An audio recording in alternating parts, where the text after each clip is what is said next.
Kini kita beralih ke informasi selanjutnya.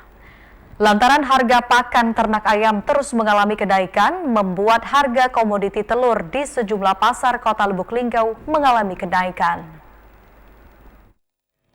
Pada pasar Impres Kota Lubuk Linggau, harga komoditi telur kembali mengalami kenaikan. Naiknya harga telur ini disebabkan menipisnya pasokan telur yang masuk ke pasaran. Salah seorang pedagang telur mengakui kenaikan harga ini telah terjadi sejak sepekan lalu yang telah menyentuh harga Rp48.000 per karpetnya. Sementara untuk harga telur per butir dari sebelumnya Rp1.500 kini naik menjadi Rp1.800 per butir. 45.